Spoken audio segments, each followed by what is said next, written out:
Sweet. All right. Welcome to the P.A.T podcast. As always, I am Patrick, and today I had this idea of bringing on a few people, or as many people that wanted to come on to talk about health and wellness, talk about anything that they're dealing with, almost kind of treating it like a fitness session or a consultation type, just to kind of run things back and forth. As of now, we are blessed with our man Woodshop there. So if it is just him and I today, we'll just kind of talk fitness and what the body's going, what his body's doing, what his body's not doing, and things that we can kind of do to just move in the right direction. That being said, what's up, brother? Not much, man. I'm stoked to be here. Stoked to Dude, pick your brain a little bit. let's do it, man. And for those who don't know, Woodshop's been here before. Great conversation. If you haven't seen already, go check it out. But I'll let him kind of explain what's going on with him in the physical aspect and anything else he wants to talk about. But yeah, man, with that being said, what is it? Let's treat him like a consultation, man. What is it that one you're looking to do? Like, what are some of the goals that are on your mind, things that you're trying to achieve? And then just kind of what's your journey with any sort of injuries, ailments, conditions, etc. So Totally.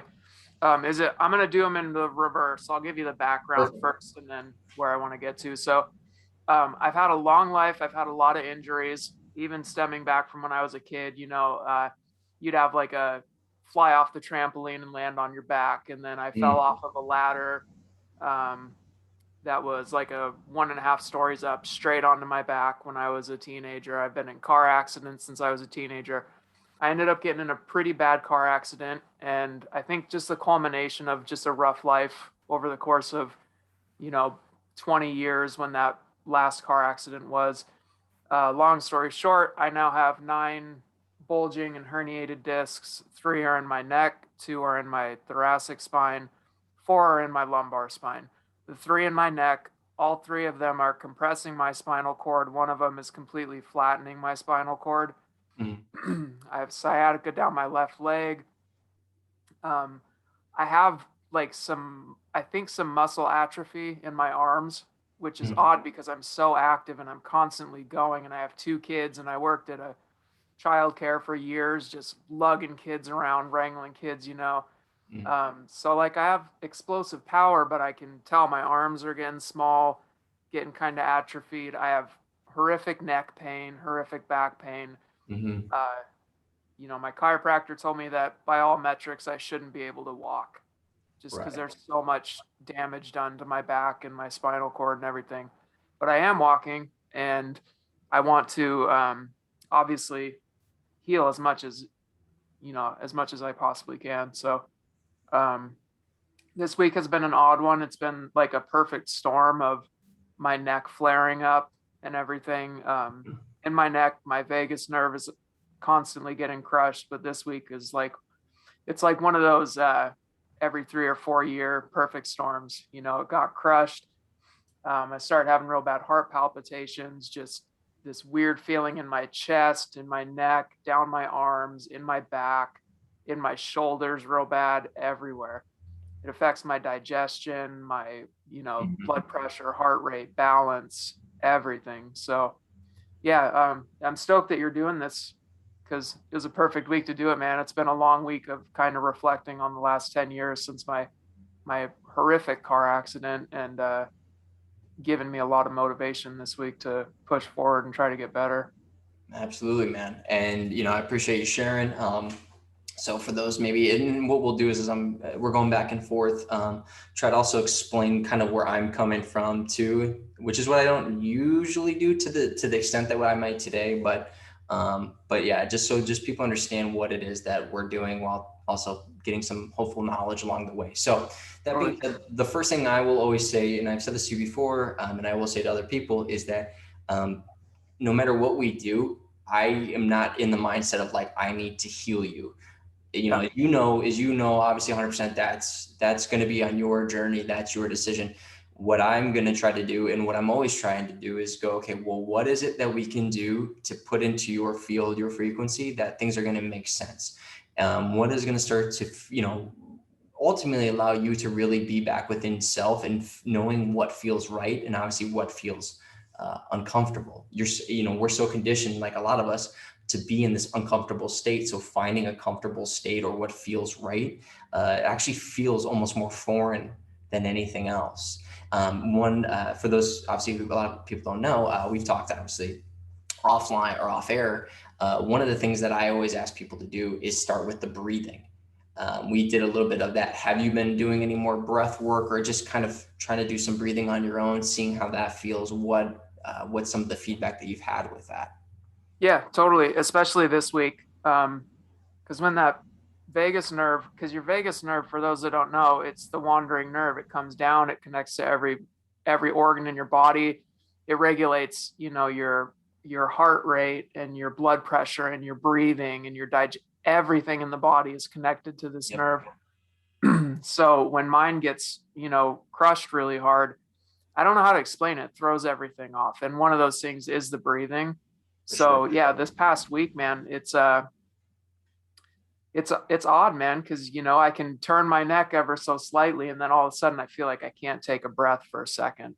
So I have to be very conscious about my breathing. And then with that comes, admittedly, a lot of anxiety, because when your body's not functioning as it should be, you get anxious. It doesn't matter how strong of a person you are, you get anxious when you feel like you're not in control of those things that you usually don't think about. So yeah, the last week I've been a lot of trying to just calm myself down, breathe slowly, breathe deeply, try to get those, you can take a deep breath, but then you get that one real big deep breath where you can fully expand your lungs. Mm-hmm.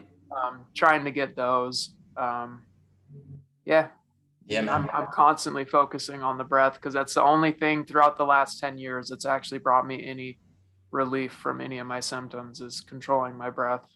Right. So, and this is the thing that's what you're expressing here is vital and so important, is that, as you said, all these things, that's the one thing that's allowing you to find comfort once again. And this is not speaking more to the vast majority of people who don't have the same injuries and background as you, is that we allow ourselves to get away from our ability to connect with that breath, right? So we're constantly trying to achieve greatness with the inability to, or the lack of understanding of just what is it that I'm even doing, just standing here in this space, in this time, breathing. And the fact that you're doing that is great. I'm glad that it's helping in those moments, because as you said, it doesn't matter how strong you are, it doesn't matter how resilient you are.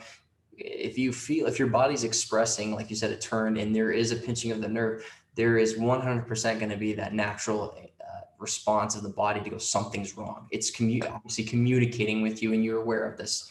So I'm only preaching to you here, but that's where the mindset, I think, in the vast majority of us need to really understand, is that your body is constantly trying to communicate with you if something is wrong, if something feels good. With those communications also comes those endorphin releases, those chemical responses. And it's also, it can work both ways as well. It's trying to let you know, this is good, or hey, not so much. And it's not saying, for example, if you're feeling anxiety, like you might have an increase of cortisol, adrenaline. It's not saying that anytime an adrenaline or cortisol release is a bad thing. It means something bad is happening. That's not it at all, right? You get it. No, not at all. Right. To the same token, if you're having your your oxytocins, your norepinephrines, and all these different types of responses in the body, doesn't mean one's good and one's bad. It's knowing when it's appropriate, when is the right timing. And what you're saying, right, is with these ailments and injuries, your body's constantly trying in many ways to be like, something's wrong, and you're doing your best to use your breath to bring yourself back down, not ignore it. Yeah, exactly. It's trying to know, like, okay, I hear you, anxiety, or I hear you, whatever issues going on. I'm going to do what I can in this moment to try to subside that, and do, hey, like you said, if it means maybe not turning my head as fast, okay, great, I'll start there.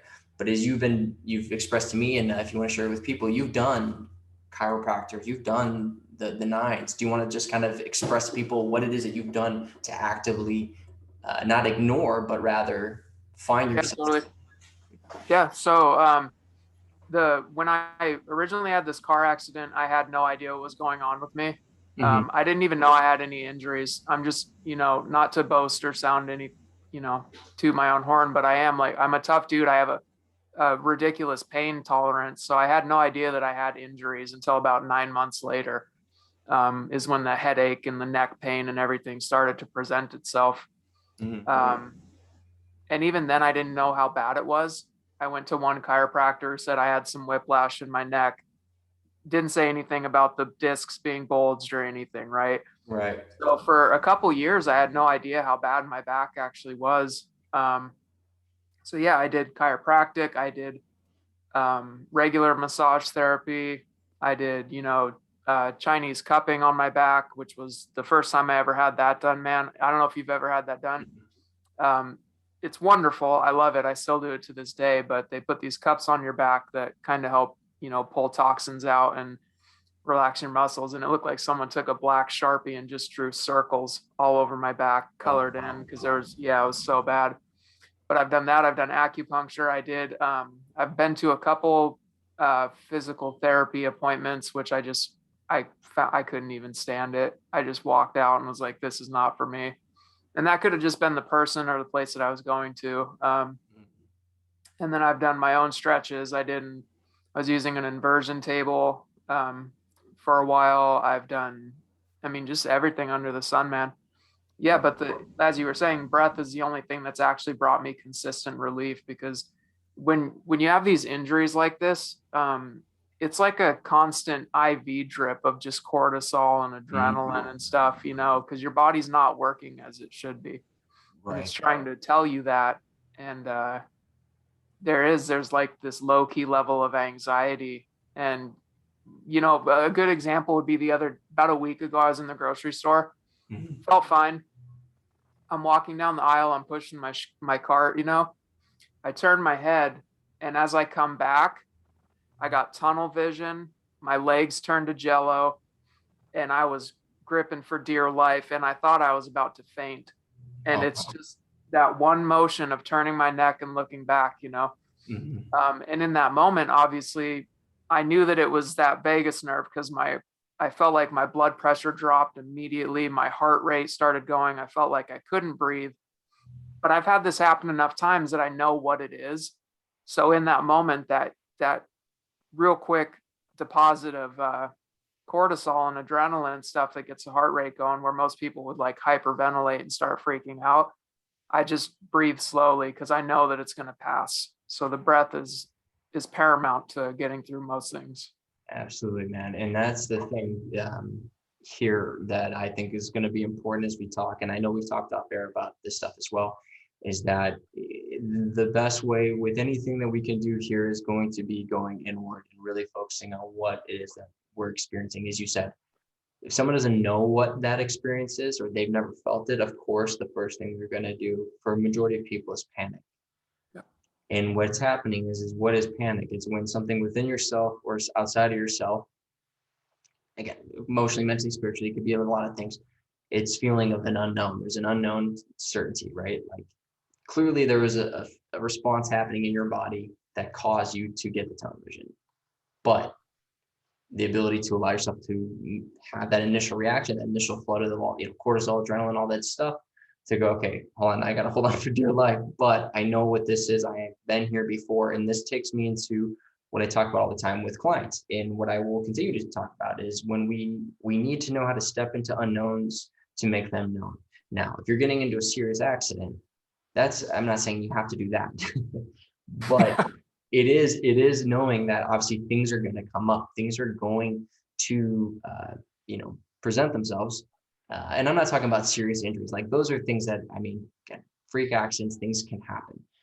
But in regards to, again, healing this and that, it's knowing how to really allow ourselves into that unknown in order to, as you demonstrated, to make it known. Now, yours was out of a response rather than an offensive type of thing. Like you weren't, at that moment, you weren't like, I need to be in this position in order to build that resilience. You're like, hey, this is from an accident, therefore I've had to adapt.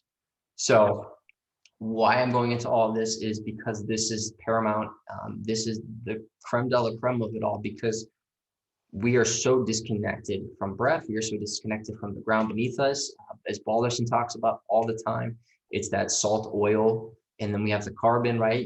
There's that understanding for a lot of us is the carbon a little bit, but it's really not having the ability to be within that etheric or that soul, that soil, that body, the ground beneath us. And what you're doing, and you're very well, or you're trying, with what your body's allowing, you're allowing yourself within that there to be present. Okay, like I know that something's off. I know I'm willing to allow myself to move. But one thing I noticed when we were trying to do some movement patterns, right, it was that putting the foot through the floor, which will go in here now. And I think that's the biggest thing that is so deceiving for a lot of people, is just how much we have lost connection with the floor. Now you'll hear people talk about barefoot, do grounding, and I agree with every bit of it, but it's understanding why we're doing that. Do you want to talk to maybe people about our interaction and what it is that I was asking you to do from your point of view rather than me explain it? Yeah, totally. So we had, what would typically be, I think, considered like a light consultation, going over basics, and then you showed me a couple things. You had me I was outside. You had me put one foot up on a step and then just kind of lean forward and just try to feel what I was feeling in my legs. And I know it'll sound silly to some people, but that was big for me because I've never had anybody say anything like that. When you go to physical therapy, they just tell you, "Oh, go do these exercises. Come back in a week." But what you were doing, what you were asking, the things that you were asking. What are you feeling? Not just not just in my back, but in my legs and in my feet. And do you feel the difference between the pressure on each foot? And do you feel sturdy, or do you feel like one leg is trying to compensate and take? Those are questions I've never been asked, man. And I've been on a journey for 10 years trying to, heal my body in any way, shape, and form that I possibly can. So Well, I'm glad. And I think that's the biggest thing that I've taken away from my journey, and this isn't knocking anybody, this is coming from my own experiences. When you're in the mindset, I'm carrying this title within this interaction, trainer or whatever it is, I'm where I've learned my ego had to take a step back was knowing that, again, I'm not healing. You're coming to me for some guidance, facilitating your journey, not to change like I'm not the one doing it. And the biggest thing that I've noticed is when we go, I have the answers. Oh, you have this thing? Okay, here's a corrective exercise that I'm gonna have you do. Does it work? No, it actually doesn't. It made it worse. And we see, and at least in my field, what I've noticed for myself and people I worked with is they go, yeah, I like thought this was going to help and it didn't. And for the longest time, it was always going, well, you know, push it a little harder between your legs, or, no, don't put your arm there. No, you're not doing it right. And I'm just being honest. This is just my journey, but it's allowed me to get to where I am. And I was realizing, going, wait a minute, why isn't they can't do that? Why can't they make that connection? And then, as we talked here, as autonomy, it's going, that neurological highway is, let's just say it's an unknown road to them. It's unknown. It seems foreign. It's like them being in a foreign country without a GPS, trying to navigate the streets, compared to their hometown where they know every nook and cranny of every street, they know where every light is.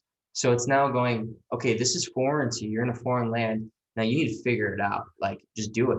Why can't you figure it out? And it's like, well, because it's not foreign to me. And this is the thing, some people that can work just fine, but a lot of people it doesn't, because what we're asking isn't for you to figure out just a movement pattern or what I call choreography. I'm asking you to really understand it from that etheric, that carbon, and the salt, that soil.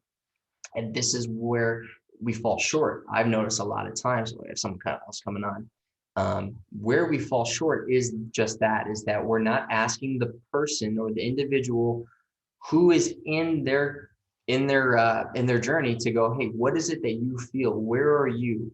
Do you feel that? Like, as you mentioned here before, because once you get there, and what you were doing, now it's allowing us to actually begin that journey of me asking, or me going, all right, Nick, or sorry, sorry, Woodshop Bear.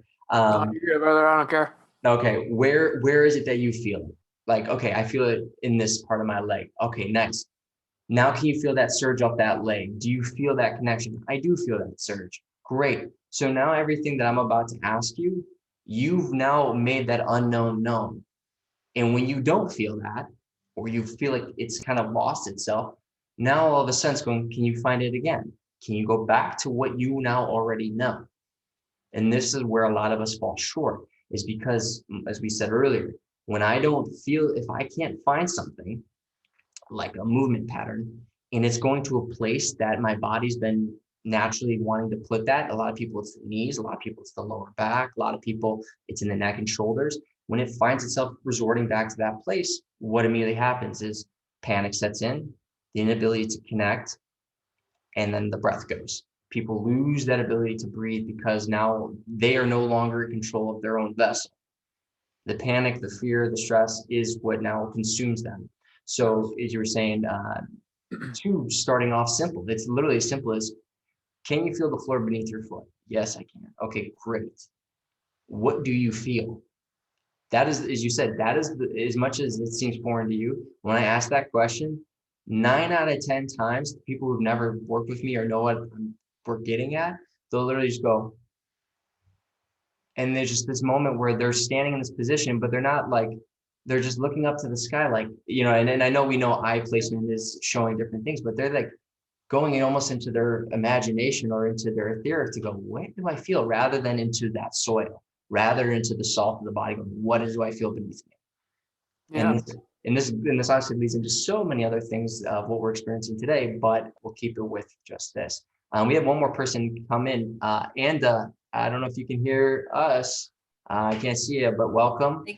I can, and I muted myself so I wouldn't interrupt. I'm sorry, I was late. No worries. How are you? Am I saying it right, Anda?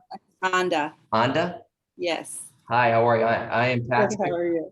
We have Woodshop here with us as well. Okay. So I don't know if you can see him or not, but I can. We were just just kind of fill you in where we are in this conversation. We're just talking about some of Woodshop Bear's past injuries, things that he's been dealing with, and then just things in previous conversations with him and I that we've been doing to show just how to reconnect with the body, not just the carbon, but the salt as well as the oil, as Balderson would be talking about if you listen to him. So. But anyway, if I may, Nick, just sorry, man. I keep You're good, brother. You're good. Sorry, brother. I'm just gonna ask if you mind if we just kind of veer and maybe ask Aunt Anda, Anda, some questions. Absolutely. Yeah, go for it. Real quick. So Anda, how are you today? Good. I wasn't really expecting to be part of the conversation, but doing good. Awesome. Well, if you want to listen in, we're more than happy to. I always try to make it as inviting and involved as possible. But if you just want to listen in, you're more than welcome to. We're knowing Woodshop Bear and I, we can talk for hours. So sure.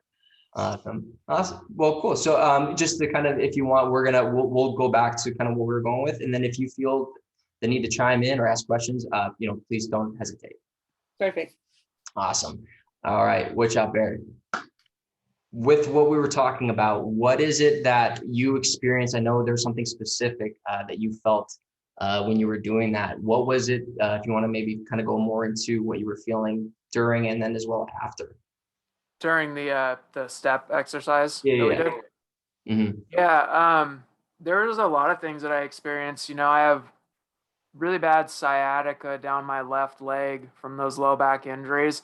Right. And that's always the leg that I typically view as being the weak leg, Mm-hmm. And when we were doing those step exercises, that proved to be the stronger leg. I felt much more stable on that leg than the leg that I consider to be the good leg. So that took me by surprise because, as I said, 10 years of thinking that was a bad leg. Other stuff, putting one leg up as we did onto a step and then just bending over slightly, I felt my whole entire lower back clench up. Mm-hmm. I was actually able to feel muscles and specific muscle groups clenching up in my abdominal muscles, like this clenching motion, which again are things that I've never been prompted to even think about, I guess is a good way of putting it. It just goes unnoticed. But yeah, that was a pretty big realization that even bending over ever so slightly causes those abdominal muscles to just clench to the point where I couldn't take a deep breath, Yeah. Um, You said something specific as well with your in the middle of your back. You felt a specific point of tension in your back. Do you remember yeah, what it was? yeah, 100%. Again, which is something that I've never felt before. But Right. when we were doing this and I bent over and I felt the abs and the back and everything start hurting, um, I think I'm just so accustomed to dealing with so much pain at this point that Mhm. my body just kind of triages it Right. subconsciously at this point. There's so much of it all day long everywhere that it Right. has to be something pretty acute and serious for me to be able to recognize that it's happening. And in that moment of just trying to breathe and finally relaxing enough to take a deep breath, I was able to feel that spot in my mid back. Mhm. Um, Feeling like that's what's preventing the full expansion of the lungs, being able to take that, really big, deep breath. Um, yeah, which was pretty wild to me because 10 years of just feeling like I can't breathe, but not knowing why. And then realizing, oh, I can breathe until that specific point in my back starts to hurt. And Right. then I feel like the wind is almost knocked out of me because there's so much pain there. Yeah. And see, and that's and what you're hitting at, and actually why I think, especially having you on and joining us, is because of how much severe injuries you've had in the past. This is for a lot of people in my field that, as much as everyone wants to help, there's this concern then that gets in people, this shakiness of, I don't know if this is person I want to help, because as I said before, we're in the mindset of I need to change them, I need to heal them. And that's where people get nervous because they go, I don't want to make them worse, I don't want to be that liable, but at the same time, you want to do something right. So this is why it's super important too, as I've said before, and just kind of chiming in for Rhonda, is saying, I'm not here to change you. It's finding within yourself what it is exactly that's causing you your limitations or your stresses. And as you said, like, hey, I can breathe until I get to that certain point, and then I feel that one specific spot. It's kind of like the hero's journey. Like, you need to kind of go into the cave, go into the whale's mouth to figure out exactly what the problem is.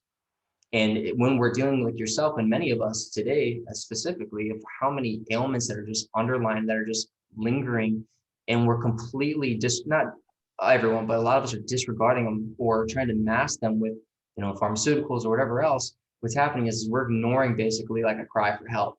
And when you have so many different pains, it's going like, all right, well, which one do I put attention to? So it's just going one by one, like you said, like, all right, when I'm bending over, this is where I feel it, or like you said, with the turning of the neck, I felt like, you feel that vagus nerve. So a lot of times people go, okay, well, where do we start? Like, especially with yours, like, where do we start? And always, once and for all, it will always be the breath.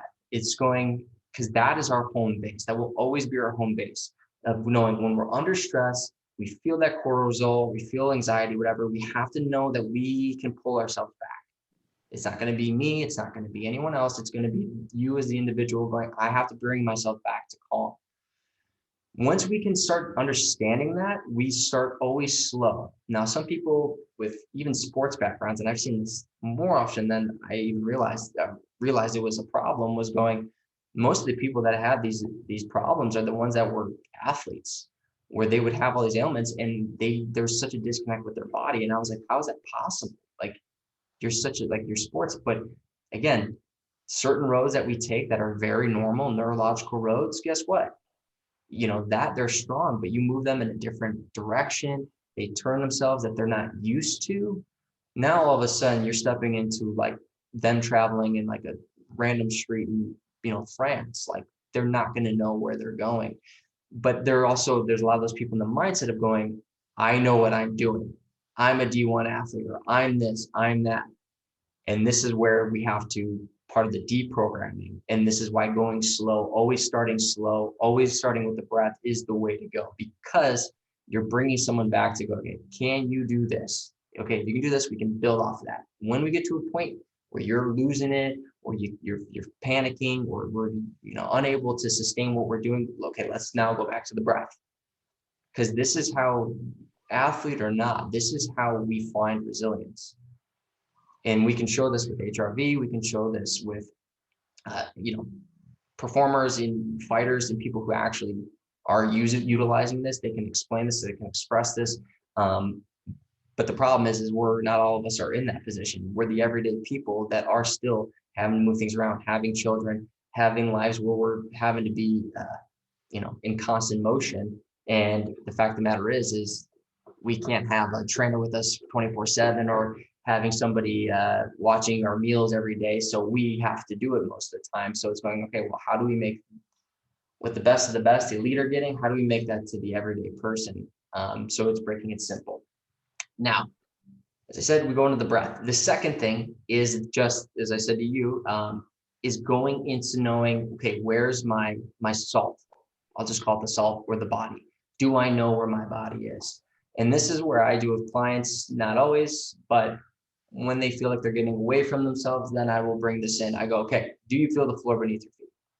Now, majority of people who've never done this with me, they think sound stupid. They're like, yeah. And then I'll do what's called, and I know Kevin Lilly talks about this a lot too, FRC. I go, can you wiggle your toes? They'll go to wiggle their toes. You'll see like one toe do this. I go, okay, can you wiggle your toes, please? And you can see people literally in their face, like grunting, going, try, move, damn it. Like they can't wiggle their toes. And they go, I feel so embarrassed, but I can't wiggle my toes. Or you'll see like toes are kind of like stuck together. Like it's almost like they're moving like it's the most bizarre thing. You could try it yourself and see what works or see how it is with you. And then I'll go, okay, can you lift your big toe off the floor? And you'll see how hard it is for people to lift just their big toe off the floor. And as I said, it's a highway. It's a neurological highway that is, for the majority of us, it's foreign.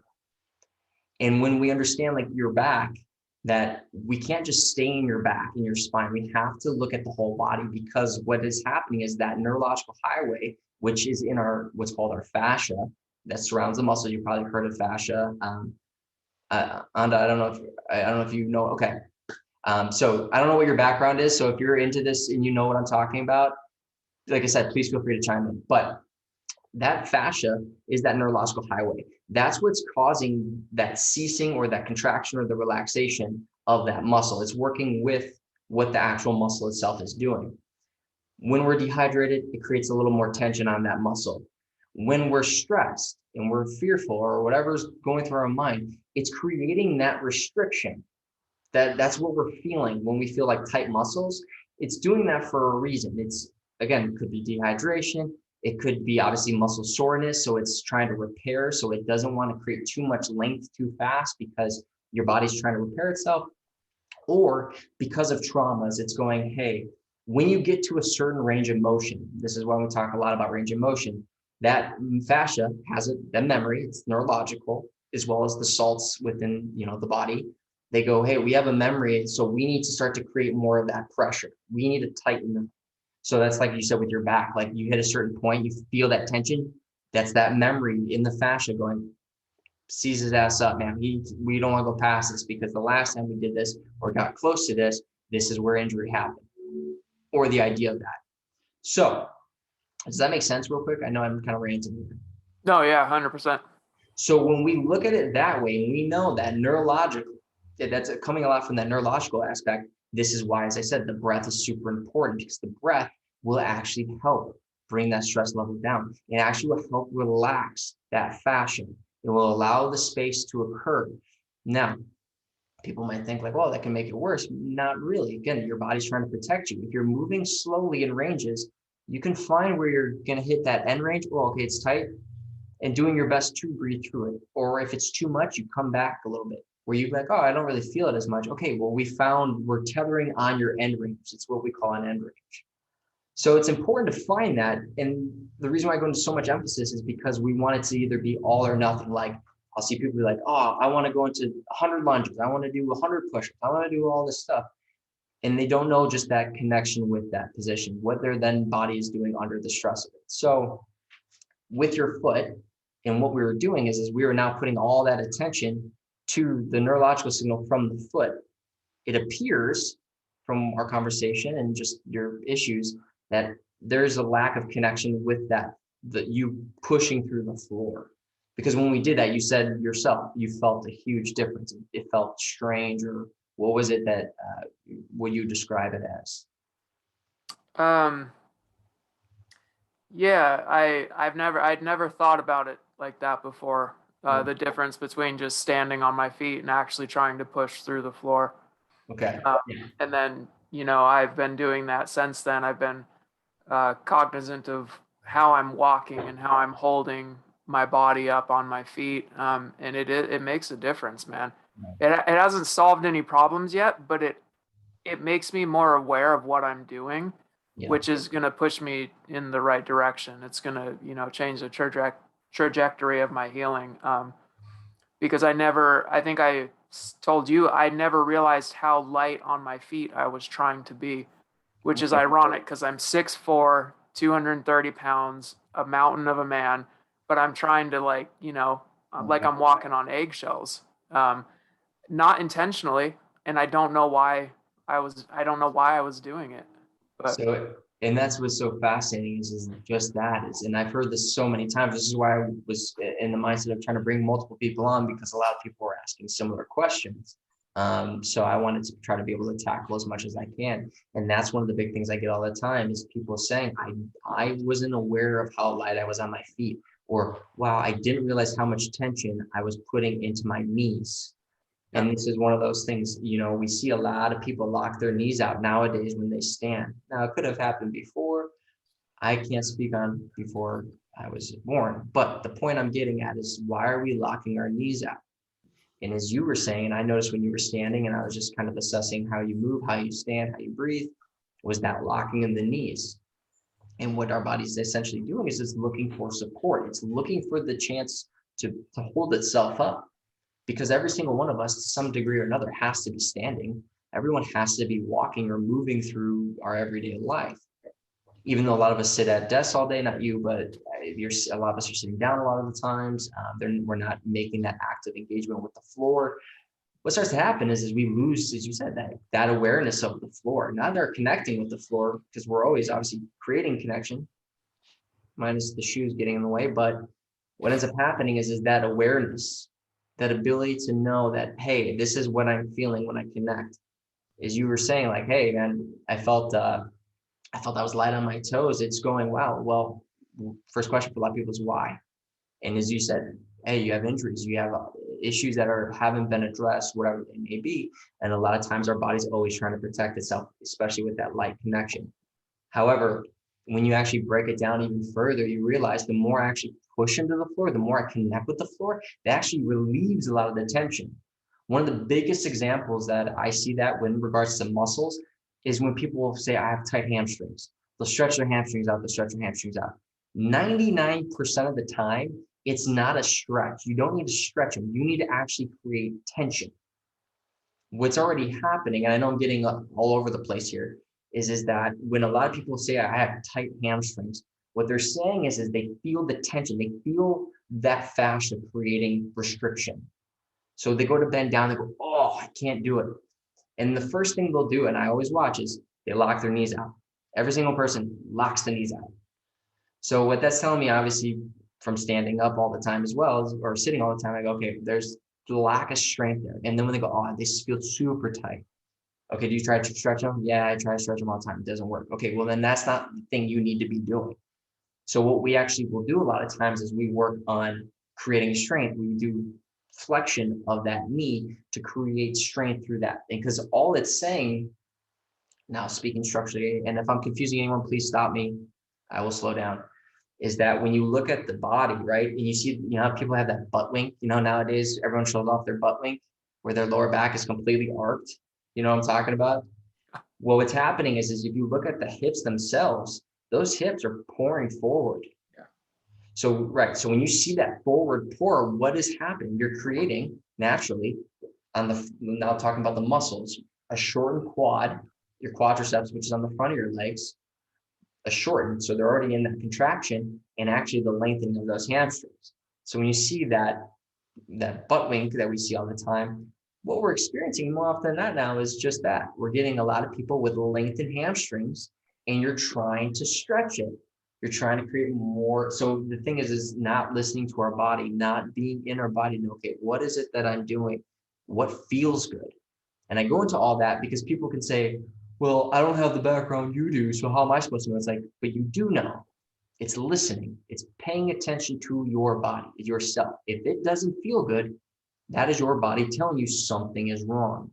And this is where the grabble of the no pain, no gain can really affect people, is because they think, oh, I'm supposed to feel this tension or this pain. And no, you're not supposed to. You'll know the differentiation of like, hey, I feel I'm being worked and I'm feeling the endorphin release, rather than, oh, I feel like I'm hurting. This feels painful, but I don't want to stop, or I don't want to look like an idiot, or I don't want to look stupid, but this doesn't feel good.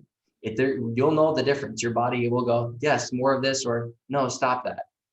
And I go into all that because it really, as much with the hamstrings and things like that, it all still comes back to those feet.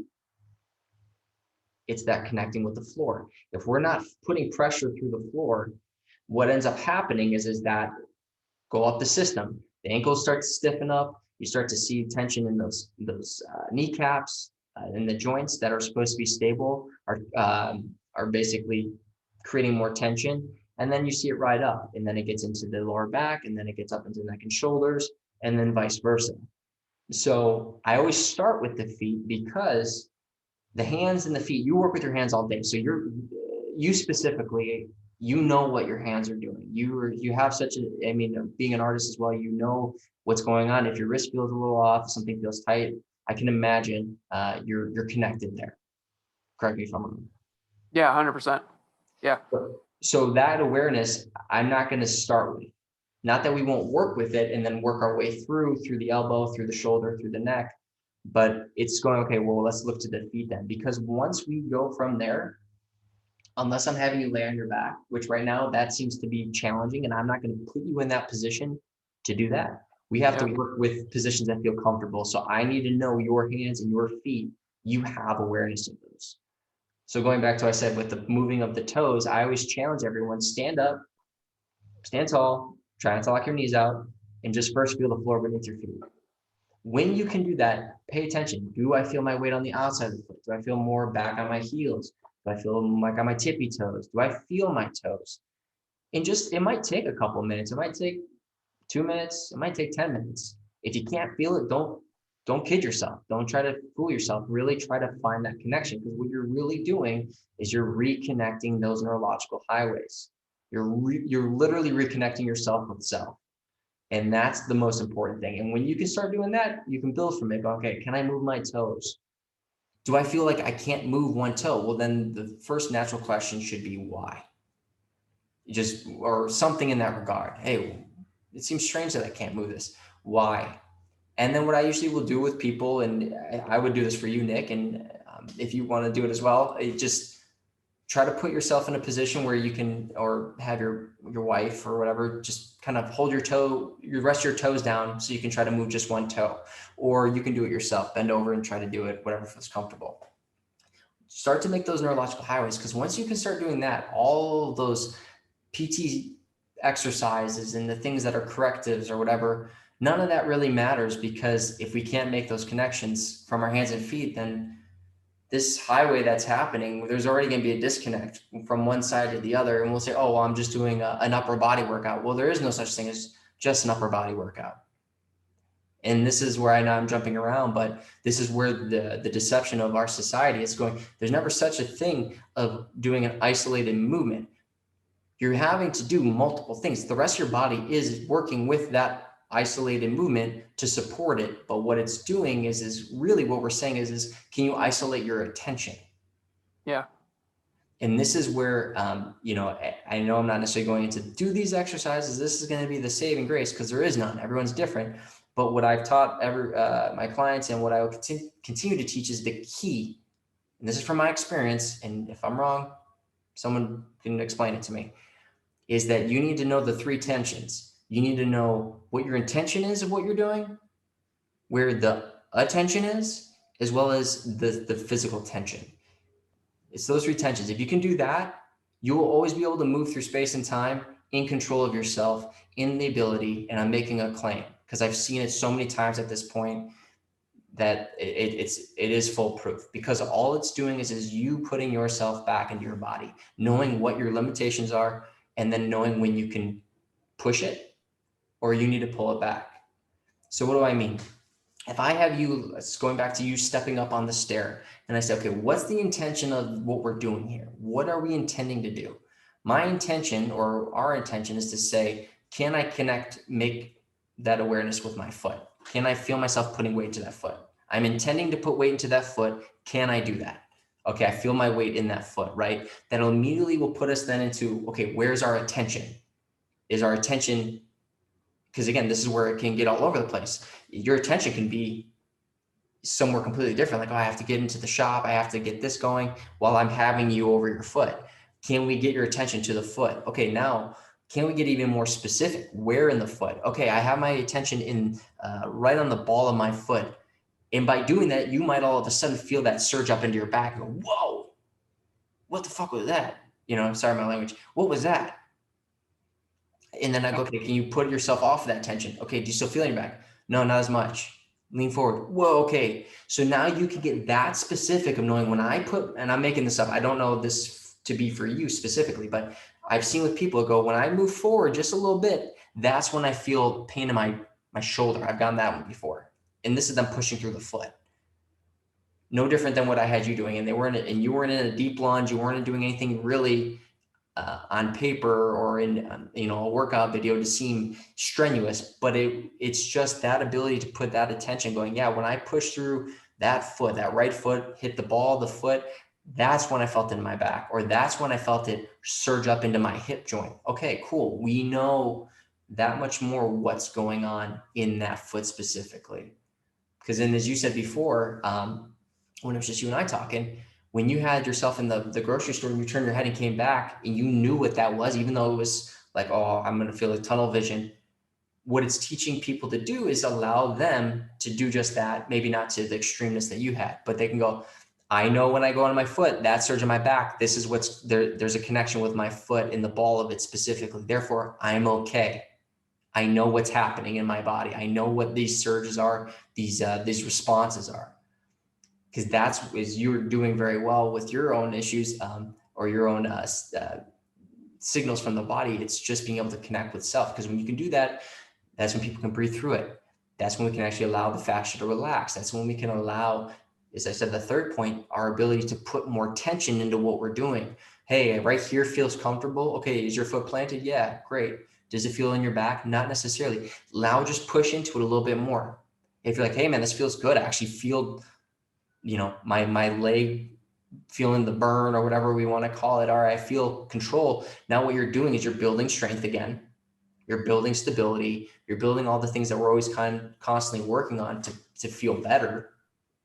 And you're also ability to go, I know if I go too much forward, I know where the pain starts to kick in. And it doesn't happen on the first try, but it damn near almost gets close. And it does. And it goes back to, and I don't know what you guys listen to other than, Owen or anyone else, but this is like Dr. Paul Lando and, the Eileen McCusick's, and just talking about the body's ability to heal. It's always ready to heal. And when we just listen and do those little things, you see how quickly the body will respond and go, thank you. Right. And I know you're constantly doing stuff, Woodshop. And so it's not, in no case am I saying you're not doing that, but now we know, okay, well, here's a specificity that you can do. It's not dependent on you going, to this person's house or to this person's location to get the cupping. It's going, these are things you can do in your own house on your own time. That isn't about like, oh, I have to go through these stretches someone gave me. It's just putting awareness in your body. And this is where it always starts. Yeah. And this seems to be the biggest,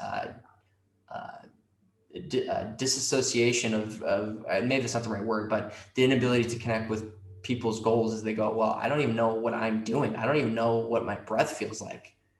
So this is my long rant, but did that make sense? I know I kind of went off there, but.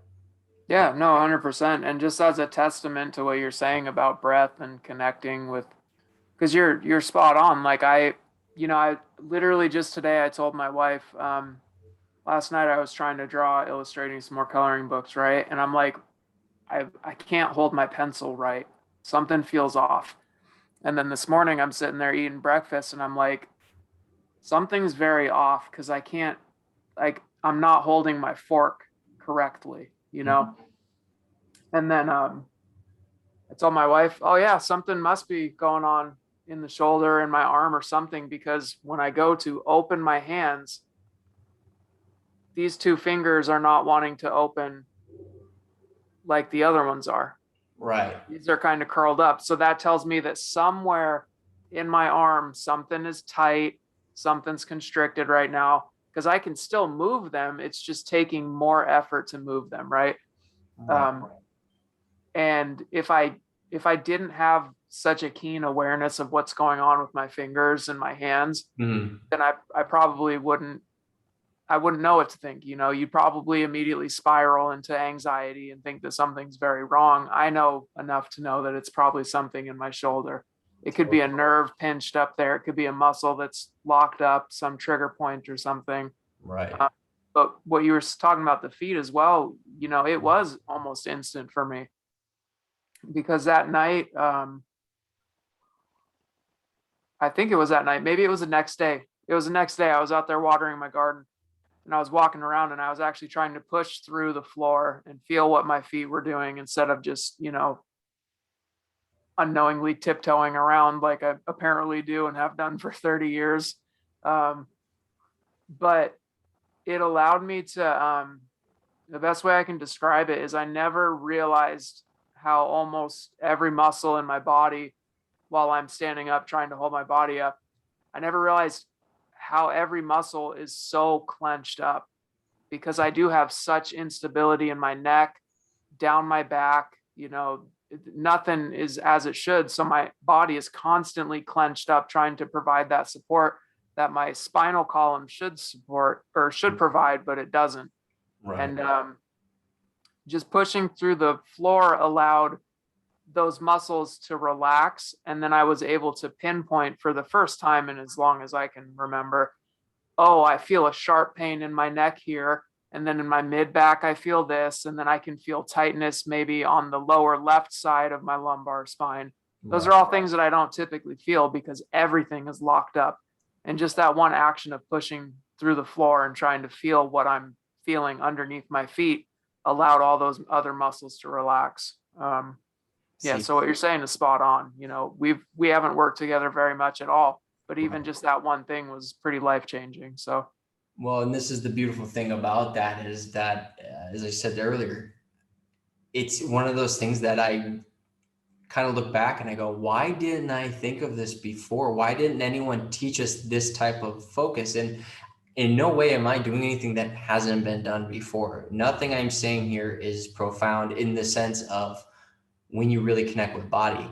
Being that we aren't necessarily explain this, or it seems that we've lost our connection with this, which I think in many ways is by design, but that's just my opinion. I think we can all agree if we're all in the same crew. But the point I'm getting at is going, why does this seem so aha? But then when you look at it, you're like, this seems why does this seem so profound? This is shouldn't we know what our own bodies are doing? And that's the thing is this comes to, not to go in too much of a tangent, but this is where that outsourcing is.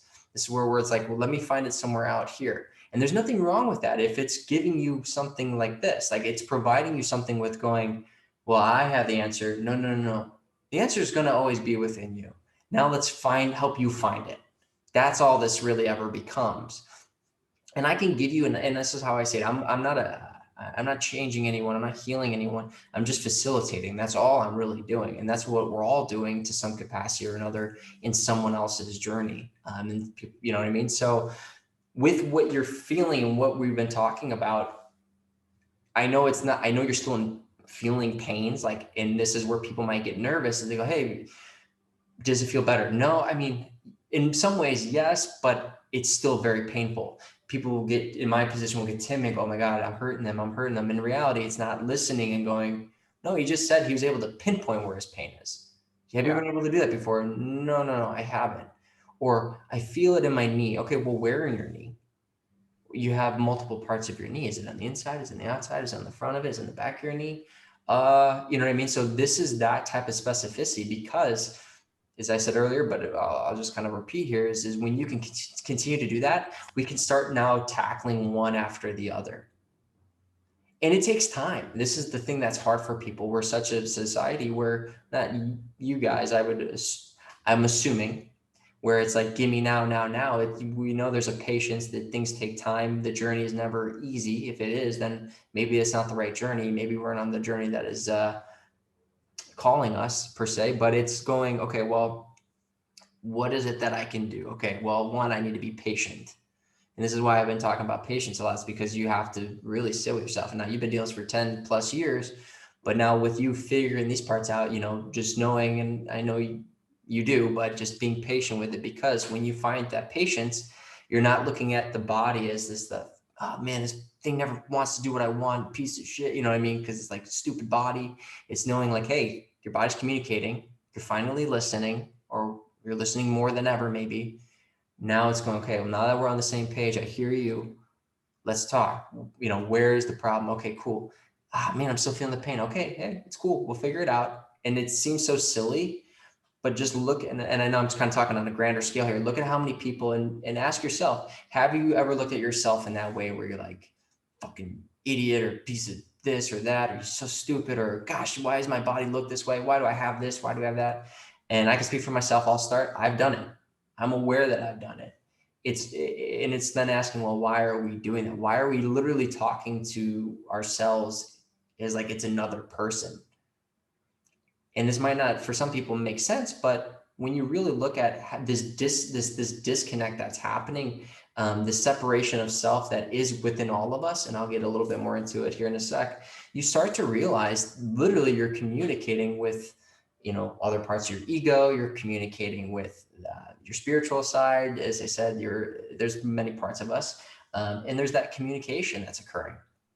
And where do I see this all the time? Not other than just that moment, is people being like, oh, I hate my body. I hate this. I hate that. Look at this. You're like, oh, I need bigger chest. And it's this hatred towards self, and it's going, okay, well, I need to change it. Some people will make the change. But if you're making that change with that mindset of like, you stupid, you this, you that, my question to anybody is, do you think that's an appropriate way to see the change you want? Not necessarily the change, but in the longer lasting change, because that's how I charge my computer, because that's where the biggest issue is for a lot of people on their healing journey. I put it in quotations because we're always on a journey. Like the journey doesn't end. It's just knowing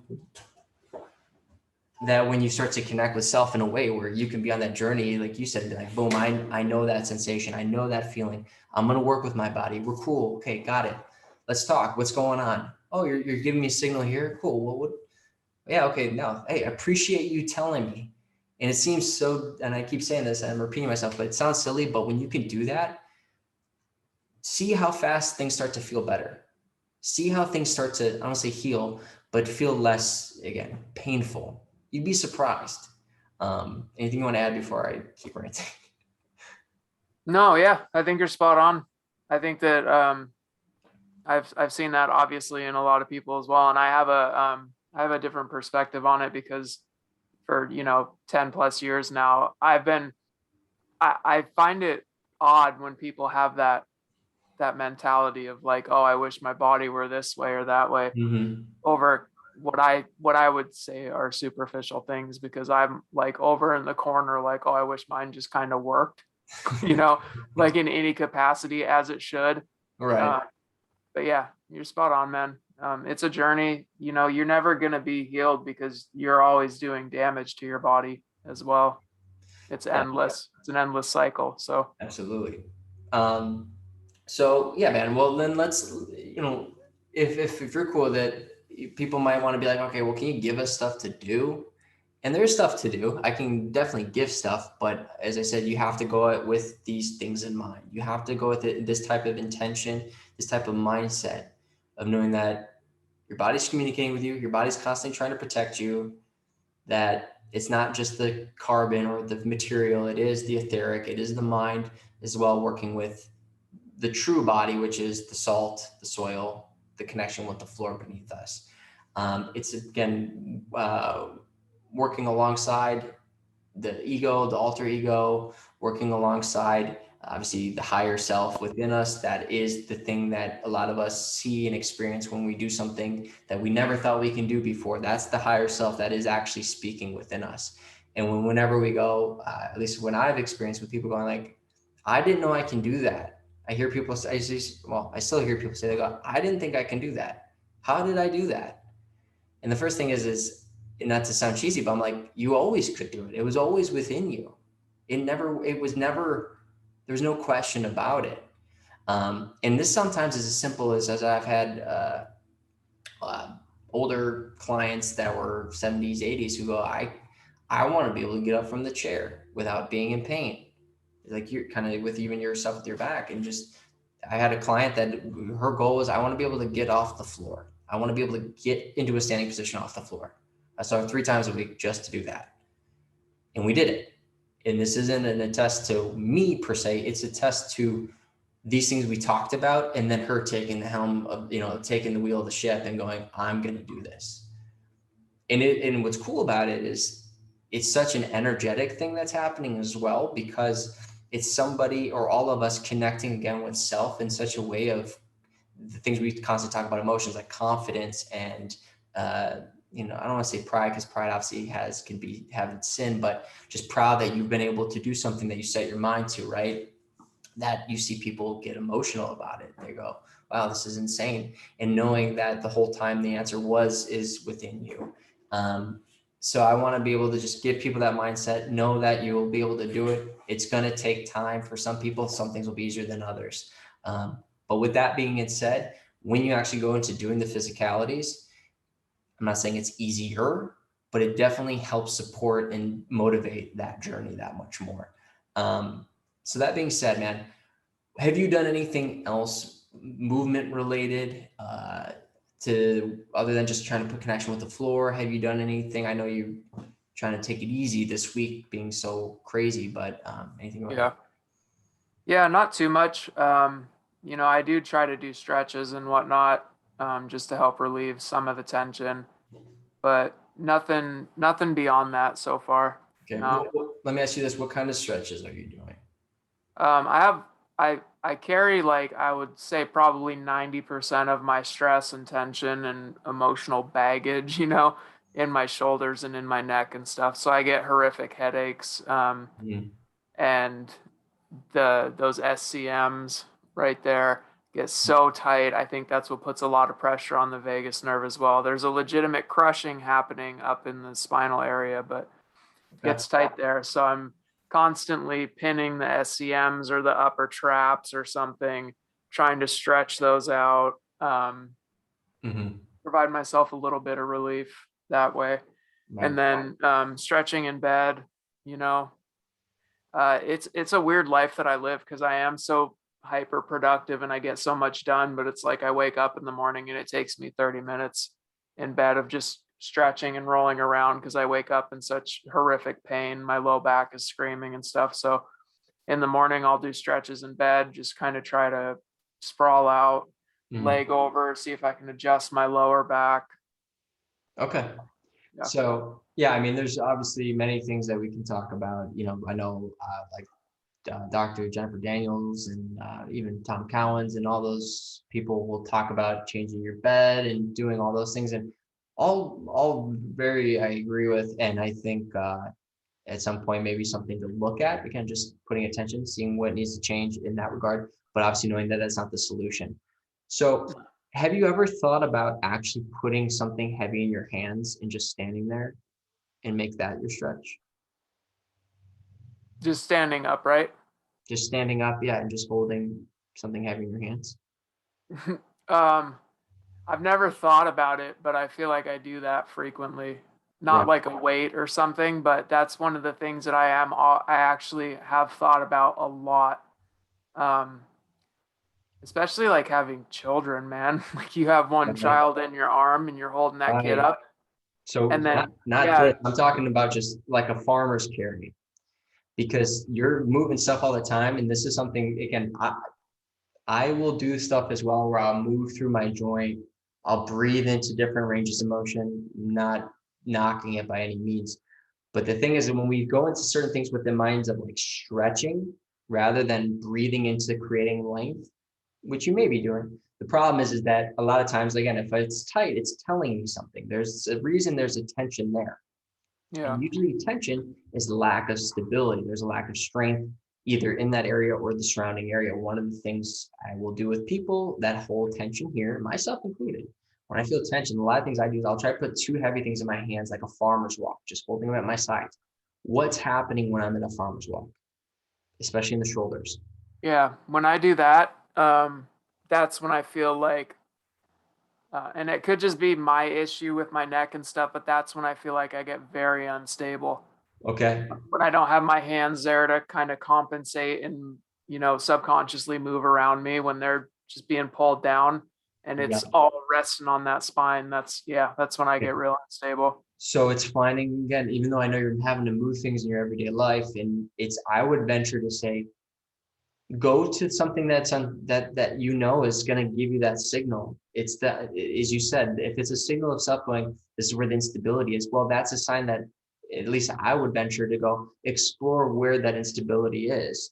So not giving yourself a crazy heavy weight, like you don't have to like move bales of hay kind of thing. I'm just saying like finding a weight that's going to give you that signal and then just going, okay, I know that I'm safe, I'm comfortable, I'm not holding it for 45 minutes type of thing, but none long enough to know, okay, like, yeah, I feel that, because what's starting to happen, like you said, and you're right, is that ability to want us to pull tension up here. It's not even just up, it's actually forward.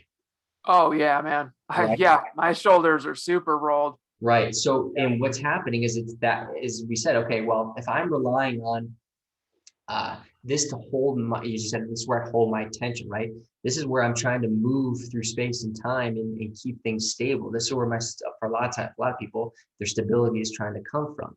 But what's happening when you look at, and they call them the primary, secondary muscle groups, whatever, like your chest, your pecs, your pec major, or your lats in short, those are your primary muscles, your big muscles, and you have your supporting muscles or your secondary muscle groups. Point is, a lot of people aren't moving through their primary muscle groups. It's not that they're not moving through them. Let me rephrase myself. Not that they're not moving through them. The intention and the attention is not there because of these pain signals, these stress signals that are going, oh boy, I need to hold it here. When I'm holding weight in my hands, right? We want to be able to pull most of our support from our primary muscle groups. This is, i.e. the lats. Like if you're holding that weight down, what's happening? Let's look at this way. What's happening when you're holding weight by your side? If I'm standing tall, you're having the weight of the whatever you're holding pulling you towards the ground. So thinking about, physics here, what do we need to do in opposite? We need to push up to stabilize, right? So it goes back to the foot. You feel yourself getting pulled forward. You feel the instability. You feel it in your spine by holding that weight down. A lot of it's just coming from pushing through the floor. Do you follow what I'm saying here? Yeah. So these are things that I'm saying, if you're already doing your everyday life, go into it with that intention. I want you to think about what it is you're doing already in your life. So I'm not going to give you any like new exercises. And this is for anyone listening. I'm not here to give you new exercises because there's no one exercise that's going to fit all. Start with what you're already doing in your life. If you have children, if you have chores, if you have getting in and out of your car. And people say, well, I sit at my desk all day, or I work from home now, all I do is sit. Getting up and down off of your chair, you know what I mean? Little things like that. It's just start with what you're already doing, because this is now in a mindset of, as I said, you're on a road in your hometown that you're comfortable with. You've been down this road, you've done it. Now all I'm asking you to do on that road, hey, I want you to see how many red stop signs you find. I want you to tell me how many trees curve towards the street. Like I'm just giving you specificity with something you already feel comfortable doing. Do you follow what I'm getting at? Yeah. So starting with that, trying those different things just to see, okay, well, let me start with holding this weight and see what happens when I push through the floor. Again, going back to literally just pushing through the floor, which you're already doing when you're doing your watering, right? So now when you're in your shop, and you're moving platelets of wood, or if it's a bigger piece of wood or a smaller piece of wood, whatever it may be, hey, let me just move this with the intention of, again, trying to connect with the floor.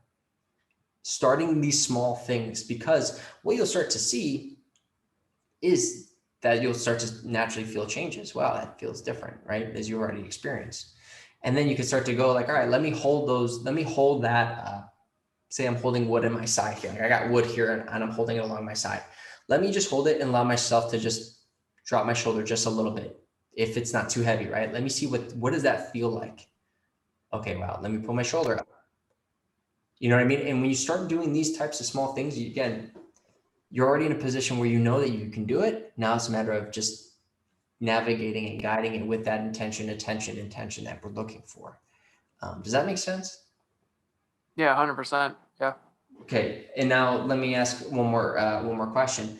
When you're in your shop, are you bent over a lot working at the table? 100% of the time. Yeah. Yeah. Okay. Now, is that middle of your back screaming when you're doing that? Do you feel there's a connection there, or a response or signal or anything? Yeah.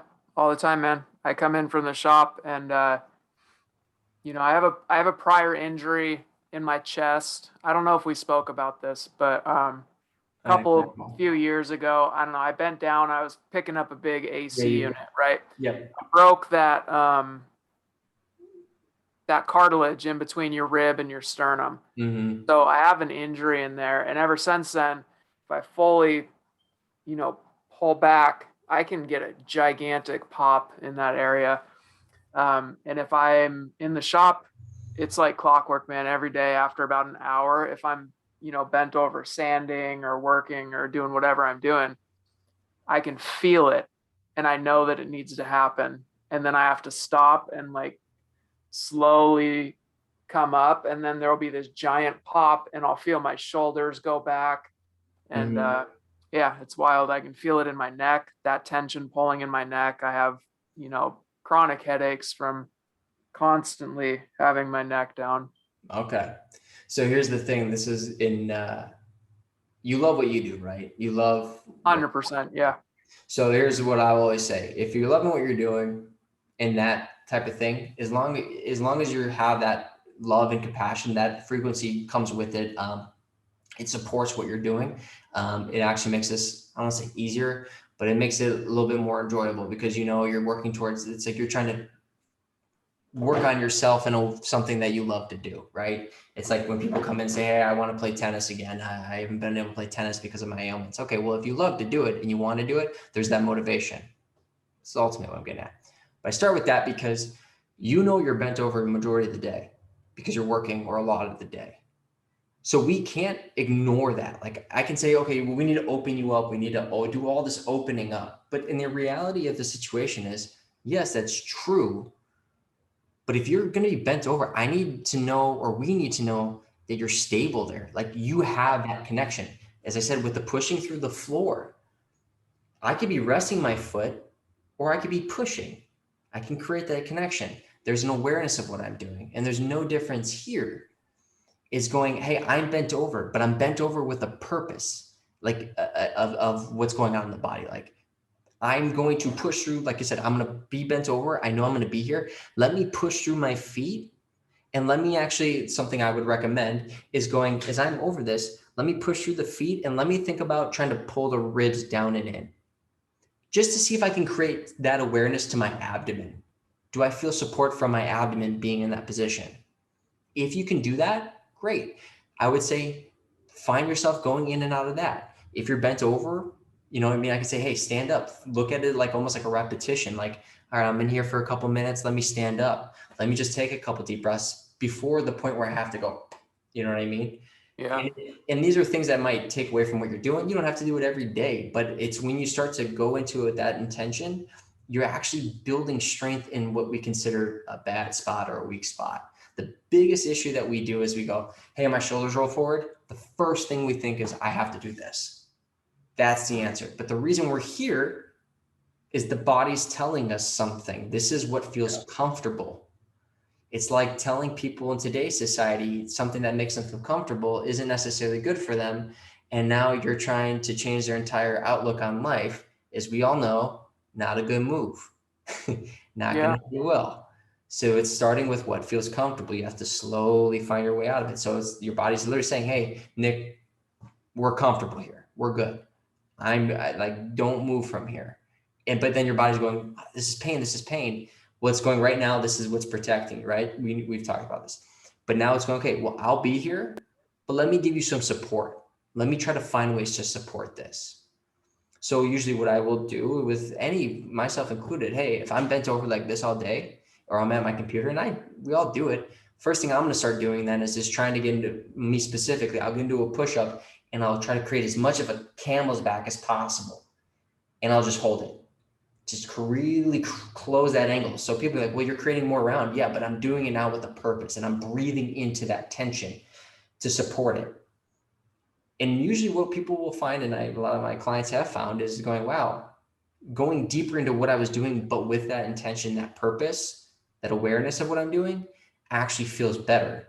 Because now when I go to try to do opening up movements and positions, knowing that this side and this side are always working, coincide one together, while one's doing the other's doing something else. It's now knowing you have the support to do the other move. Does that make sense? Yeah, totally. So Yep. with you, if you're bent over all day and you're in this position, highly, highly recommend going, okay, well, I'm going to be here. Let me own this position. I always tell clients, own the position you're in. So finding yourself going, all right, if I'm, here, so I'm kind of closing into that left side and I'm bent over and I'm doing something like this. Let me own this position. Let me push through the floor. Just me I'm sitting on a chair as I push my right foot. I feel that expansion through my lower right back. Okay, cool. Now let me breathe into it. And as I push further into the floor, and I'm sitting here and I feel my back just creating that length. Great. I'm aware I put that tension there. Okay, now as I'm here, I'm actually feeling myself closing in that left side, like I'm doing it like an ab crunch. You know what I'm talking about? People do these all the time.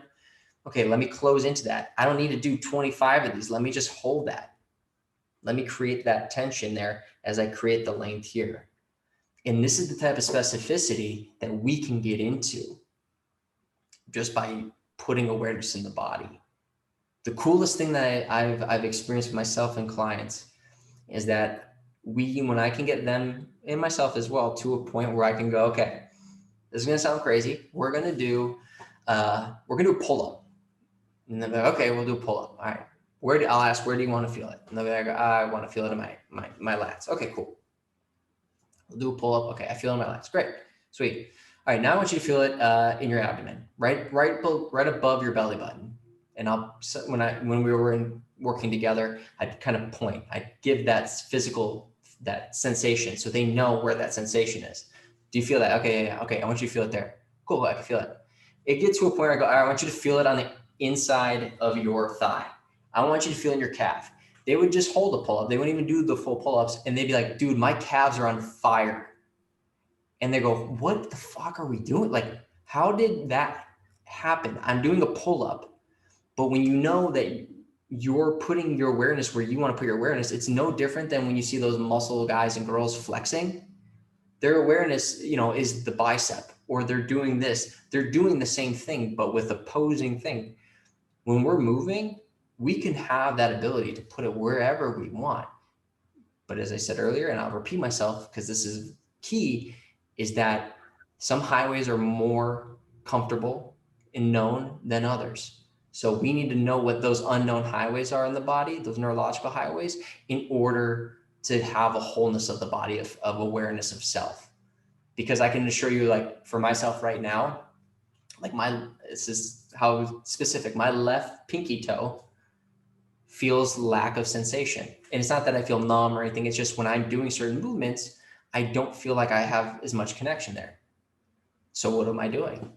I'm not doing pinky exercise workouts. What I'm doing is I'm finding myself in positions where I can put solid awareness there. I push the limit a little bit because I want to know that I'm finding stability there, but I'm still within a comfort range that's challenging, but not too far off and not obviously too easy.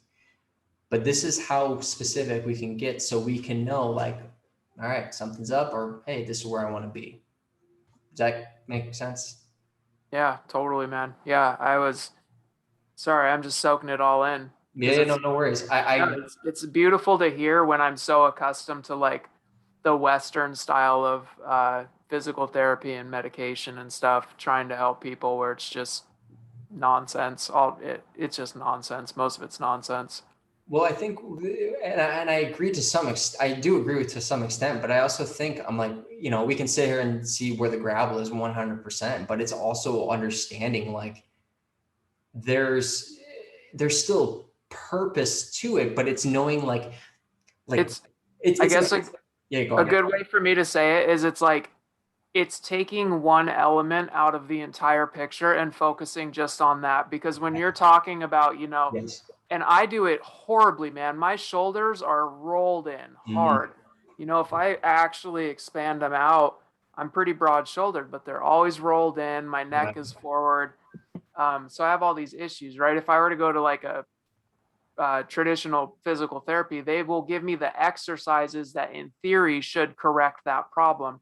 They're not going to address maybe potentially like like you do, the breathing issues that may be causing some of that tension, or the emotional issues that you've been holding on to, something deep within your subconscious or your psyche that's causing you to want to roll those shoulders forward into a protection stance.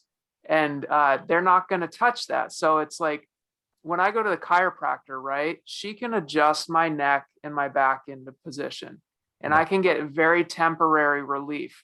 But the muscles that are in charge of holding everything into alignment, if they're still way off and tight, they're just going to pull all those vertebrae right back out again. So that's what I was meaning to say.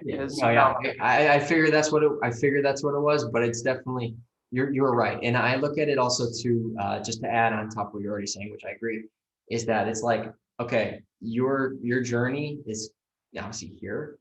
They're kind of starting you here. They're missing out on, again, those exactly, is the spiritual, the emotional, the psychological, like a lot of these pieces that make this, that awareness of self. Those pieces, from my experience in learning within that system, that was something that was completely not, presented in any stretch of the imagination. yeah. Like we talked about, they talk about self-empowerment, all these things, but it's not getting to the root of it, like the core of it, which again, that part is, I think by design, like there's a purpose for that, because what is it doing? It's connecting you to the spirit aspect of your mind, body, spirit. For the longest time, ask anyone, not that you would, but people that I work with who, whether or not they agree with me now, every single one of them knows for a fact that I was always trying to figure out more. Like everyone I worked with is like, dude, your attention to detail is insane. I'm not saying it's to boast, but what it is I was looking at it going, I want to really help these people. I think a lot of us do, but it was going, what am I missing? There's something in this equation that I haven't gotten that tool. I haven't gotten that knowledge yet. Why? Because what I was seeing too often, and I continue to see too often, is people will come in and they'll go, hey, I want these material goals. Okay. What should I eat? What do I need to do? And then what happens is you go, okay, you try to give examples, you try to explain things. And they go, yeah, I already know that. I already know that. And then it gets to a point where finally, and I've said this before somewhere, but it was going, okay, well, what do you think I'm going to tell you? What do you think that you need to do in order to get to your goal? Let's talk about food. What food do you think you should eat?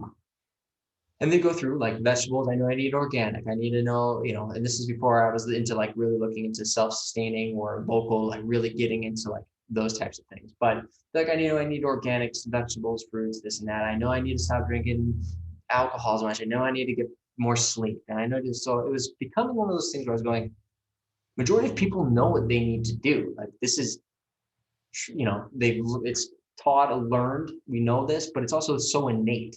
They know like, oh, I need to stop drinking. Like, so it's like, what am I doing? Like, what is this conversation doing? There's a piece that we're not getting at. Something's holding them on to doing those things that are still keeping them there. And then obviously on top of it, where there's maybe misguidance on our end, where it's going like, oh, your cholesterol is high, right? In reality, we now know that the importance of cholesterol, and that is not actually what is being told in the mainstream. But the fact of the matter is, we're getting into a situation where people know what they need to do. It's just the actual doing it, right? And I'm not saying this for you specifically, but we're falling into in my opinion, these traps of going, it's all this outsourced there. I need to get it out here. I need this person to tell me the secret magic code in order to heal. When in reality, it's going, it's never going to be out there. And this Western mindset is that it's going, okay, well, you're on this journey to heal. We're going to start you here. And then the reality is going, oh man, this person sucks, or this sucks, man. This didn't do anything. And a lot of times it doesn't. Like I can assure you, in my beginning of my training, I probably didn't help as many people as I'd like to. There's tools and learning that I needed to do that I wasn't fully there. Hopefully they learned something, but to the extent and the capacity which I was hoping for, I can imagine wasn't. And that's okay. It's part of the journey, right? But it's a matter of knowing that as we go through this, as we're going through this, the answer is always going to be with you. It's really diving in, and Western is missing that part of the steps of the ladder, essentially what I'm getting at. And I go into all this detail because as I talk about this, just know, please, that I'm also thinking things through. This is new ideas coming to me. So if you feel rants yourself, man, go for it. This is how things kind of come to fruition. And the beauty of it. So yeah, you're spot on, man. It's like, I didn't mean to bash like physical therapy or anything. I think it's just like, it's one part, you know. Yeah. It's like if someone were to come to me and say, Woodshop, I want to learn how to make a beautiful butcher block. Teach me. And I went, okay, go cut the wood. And then they go cut the wood, and I'm like, that's all I got for you. But you should be able to do it now because I gave you the tools to cut. No, there's 1,000 other steps involved in there. And Western medicine and, you know, giving these exercises in physical therapy, I feel like is, you know, I just think about how many people have gone in and maybe gotten like a injection of steroids into their back or something, you know, because that's what they were told would bring them relief, when in actuality, what they probably needed was like, you know, to get over something from childhood, some trauma of some sort, get over it, have a good cry, and breathe through that and let their back finally relax. Dude, we don't do stuff like that anymore, which is why, you know, you were saying nothing that you're doing is profound, but it is. I mean, for 90% of the population, it is, because people don't think like that anymore, man. People don't think like this. Everything is, nobody sees the connection any longer, you know. They don't see the connection between like some trauma that could happen, not physical trauma, emotional trauma, or something that you've gone through maybe in childhood or in your adolescence or even in your adult life, and how that can manifest in, you know, like I said earlier, those rolled shoulders forward. That's not a physical thing. It doesn't just randomly happen for no reason, right? Totally. That happens because there's something going on emotionally, and we roll those shoulders forward into a protective stance. We're protecting our vital organs. We're protecting our heart.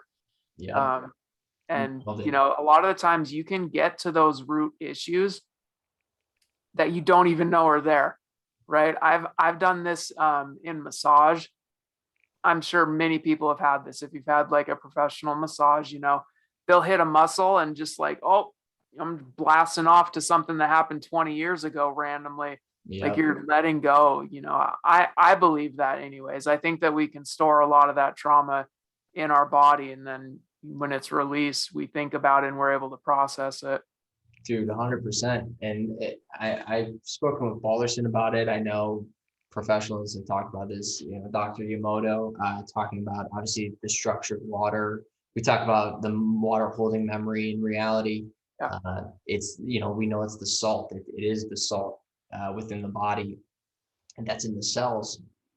And what's really cool is just what you said, is when you have that pressure, you release of that cells or whatever where the salts are, more often than not, that pressure creates a response and it sends you back. This is, and you said this is your belief, but this is so now well known and so common in just people's everyday experiences, that it's not even that far. It's not to think that it's a far-fetched idea. It's not. It's a known now, whether you're left, right, up, down, whatever your views are. Like everyone knows, like, yeah, I've been through that experience. I've had something similar. And how I know is I've trained people across the spectrum of their social views, political views, whatever their case is. And every single one of them's had these things where we'll get to a certain point, or and not that I was doing any massaging, but like stretching or specific physical fitness type movements. And like, man, it brought me back to this injury, or it brought me back to this trauma. And it was always trauma. And for the, I would say 100% of the time it was trauma. 99.9 just to cover myself. 99.9% was trauma. When it was a situation where they were like, okay, I need to get out.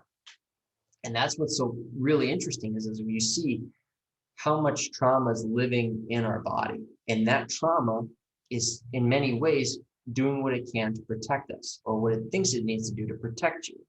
A specific example is I've had a close friend of mine, in his 40s, but he was doing some workouts. He was like, hey man, you want to like work with me and stuff? I was like, hey, have you had injuries?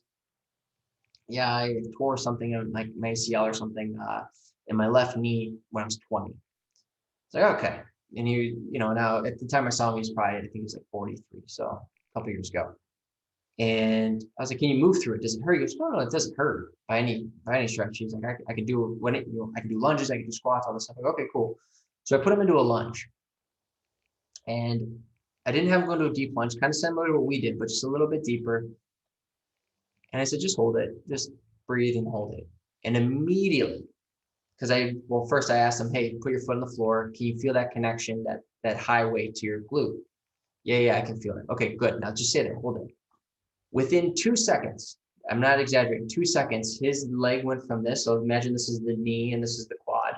His leg went from like this, just stable, to like this, like a straight up Richter scale. Yeah. And here's what's even more interesting. He's looking at me as this is happening. His leg, he's going, what's going on in my leg? Like, not like, oh my God. It's just his leg going like this. And I go, are you okay? He goes, I don't know what's going on in my leg right now. He's like, what the? And I was like, all right, come on, stand up. I go, are you okay? He goes, yeah. I'm like, fine. He's like, what was that? And I go, this is the knee you tore your ACL, right? And he goes, yeah. I go, what happened? And he goes, well, it ended my career. He goes, I was a collegiate soccer player. I couldn't play anymore after that. I go, okay, do you feel that? Do you feel that? And he goes, that's the first thing I thought of when my knee started shaking. I go, okay, you weren't in pain, but your mind immediately went to when you tore your ACL. And now you're living with that trauma of something you love to do, not being able to do it. And he was like, holy moly, that is insane. And I was like, yeah. I go, that's the majority of what's happening with a lot of people is we know we outsource. Why? I've come to the conclusion because when you have to go inward, you have to face them and you're the one in the driver's seat. You have to address not just the physical trauma, but the emotional trauma, the spiritual trauma, mental trauma. You have to handle it. And I can facilitate, I can support it, but you're the one who has to deal with it. So what do we do next? I go, okay, you're gonna go back to that spot. And all I want you to do differently is just tell your knee, thank you, it's gonna be okay. He like bawled, and I'm not even kidding you, dude. Grown man, not that it matters, but he like just trying to say like just bawled. Yep. And I go, and I, obviously very supportive. I'm like, all right, let him have his time. I go, what happened? He goes, I felt a weight lift off me. I felt like I was holding this tension, as you said, I didn't know I had. And in just allowing myself to be okay. And I was like, isn't that interesting? It's not like he's talking about like, anything else. Like in his mind, it's just his knee, but it's not just the knee. It's the entirety of the body, but it's also going to the knee, the specificity, those cells that are holding that memory is such a traumatic memory. And we all have them. So when we're going through this journey, this is why, again, putting this self-awareness, self-attention, where's our attention, you start to realize you're not just healing physically, you're literally going through this alchemical process. As much as, we have, I believe in God, there is this truth to the alchemical process of self where you are literally manifesting new, a self in growth in many ways. You're heating yourself up with physical fitness. You're going through the split of personality, and depending on how you take it, you can finish that alchemical process by coming out in a whole new person, thriving. So there's so much to that. It's just we don't allow ourselves, or we aren't aware that we have that potential. I'm absolutely going to try that with the knee. Sorry, I'm chiming in right now, but Please. I've had ACL, MCL, and meniscus all injuries, and now when you were talking, I have a lot of stuff that I hold myself back from doing Mhm. because of this knee, Which and knee? just the left. Interesting. Yeah, but I want to give this a try because lately, what I've noticed. At the end of the workouts, usually when the rest of my body's really warm and limber and I can stretch so much more than at the beginning, if I bend down to kind of like do like a meditation pose and just sit comfortably, that knee locks up to where I have to fall on my back like in a bug pose Mhm. and wait for it to unclench, even Mhm. though the rest of my body is warmed up and moving and all the things. This one just panics. And it's been more and more lately. And it's been really weird. So just hearing you talk about that example was. Right. So if I may, if you don't mind, what happened? Like what caused these different injuries? I'm not really sure what led up to it in general. I know my dad's kind of said my entire childhood he's had bad knees and I'm inheriting them. So I think I internalized part of that. Mhm. I've had some minor injuries skiing, but at one point during high school, just I did like a weird twist during a basketball game, and um, I'm from Romania, so the medical care system was really weird at that point. We didn't have any MRI options or Mhm. any soft tissue ways of assessing what's going on. So I was put in a cast um, with for 3 months, and then when they took it off, my whole leg was purple, and I had no circulation, Oh, and wow. I was close to getting amputated because there was no technology to kind of diagnosing what's happening. I ended up having 2 knee surgeries in my early 20s to where I was fine. I did a lot of PT. The weight started transferring onto my other knee. So now they're both kind of doing different things and clicking, but this one, just the locking up lately has been really, really weird. And it's And just I'm very active. I started surfing, I work out, I do a lot of activity, but it's usually very intense and very like my mind will push me to do it. Mhm. But there's little things that don't like it, this knee won't allow me to get to. Right. So there's probably some. No, that's great. So it sounds like you've had that motivating mindset your entire life. Like, I'm going to mind over matter this, Mhm. right? And there's nothing, here's the beautiful thing, there's nothing wrong with that. And I think that's a great thing. But it is also knowing when to pay attention to the matter, because the matter, right? And there's so much, it's not just the matter, you're still dealing with the mind aspect of it, but you're one thing that you're really focusing on, right, is going to, it sounds like if I keep moving, therefore healthy, right? But then it's like, wow, my knee really locks up. It's like, okay, well, let me ask you, does that seem right to you? Like, does that locking of the knee seem right? Especially if it seems like it's happening more lately. No, it's very odd. And I haven't really given it much thought. I love this idea of the alchemy and working with releasing trauma stored in the body. I've had recently a different experience, but it was triggered during a acupuncture session. Mhm. And I've been trying to move away from the passive healing approach where I think somebody else has the answer. Mhm. Um, but in that session, in this recent session, um, one of the things that I've done a lot as a woman with body issues at times, Mhm. most of the times, I hold my breath and suck in my belly all the time. And during the session, and tell me if I'm going completely off topic. No, please Um, go away. but during the session, he had pointed out that I'm really holding a lot of tension there, and I couldn't fully breathe into this like lower part at all. And we try to move it.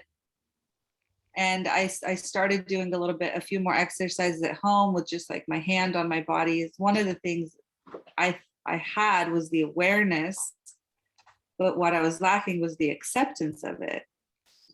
I think that that's kind of also needs to be there as the next step.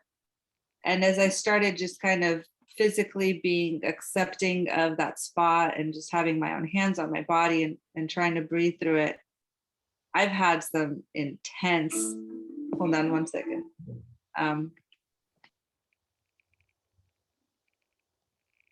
I'm sorry, I'm baking bread and there's all kinds of tigers and doing all kinds of things. But yeah, I might have to run in a minute. What happened is I ended up releasing a lot of stored grief, and with daily kind of awareness, I haven't done any physical exercises, but just hands on body. I can fully breathe and expand my chest at that point.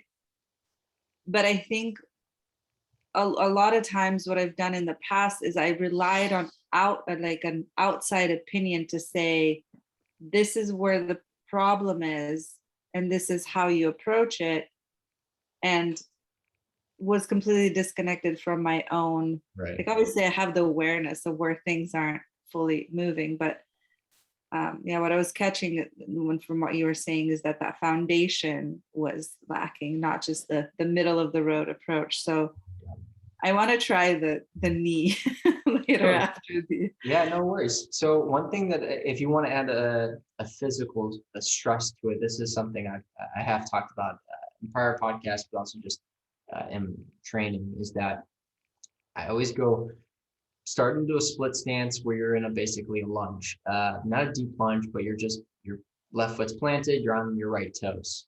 This is what I did with Nick. You're going to just push that weight, feel the floor beneath that foot, feel that tension into the glute. When you found that what we feel is like the burn in the butt, it really is just that neurological signal pulsating from foot to glute and then back. Just stay in it. Know that you're over that foot. Stay in that position. Don't go crazy deep. Just be there. Hold it for some time. When you can do that, what you're going to start to notice is the body wanting to respond. Just breathing, just staying calm, staying in control, allowing yourself to breathe through it. If you're feeling pain, obviously don't force it. But in the end of the day, it's just now going, how long can I stay here? Some people it could be 10 seconds, some people it can be 5 minutes. It's just learning how to breathe into that leg. And when you come out of it too, the key is always coming out of moves, coming out with that calmness, that control, is, because that's also building the foundation. As I said, the alchemical part, you have to go into it, you have to create heat, create the separation. Once you've created that separation, the breath is what's bringing them back together. When you have breath to bring it back together and you come out of it, you have to come out with that control, because if you lose it, then you haven't finished this process. You have to come out with control, bringing yourself back, because when you do that, then your body's going, we just went through any craziness, we made it out, are we good? You're good. And then, as I said, sometimes when you're in it, people's mind will go, I can't do this is too long. Oh, what's the time? Crap, no, I can do this, right? We hear these voices in our head, this duality that occurs. So it's learning how to bring those together and just going, we're going to be okay. It's going to be fine. And you do it through the breath. Instead of, you can have it in your mind, but just breathing through it. Because once you now have it truly in the breath, all of those voices literally are funneling through that. And sometimes your mind will go, but it's really learning how to hone that in. The more you do that, you start to realize, and coming out of it slowly, like I said, you see what happens. More often than not, you'd be surprised at how much more you had in there just by putting that awareness. So I hope that helps. That helps a lot. I'm gonna keep listening, but I need to get no worries. I'm actually gonna have to wrap up here on my end here soon. So I hope that's okay with you guys. I didn't mean to cut it short, but I hope you guys took something from this. I know we were just kind of a fun back and forth, but yeah, I really appreciate you guys coming on. Is there any last questions, comments? I know you got to run, but okay. Nick, anything you want to? Oh, she's out. No, I appreciate you doing this. I think everything that you're talking about is great. I think that,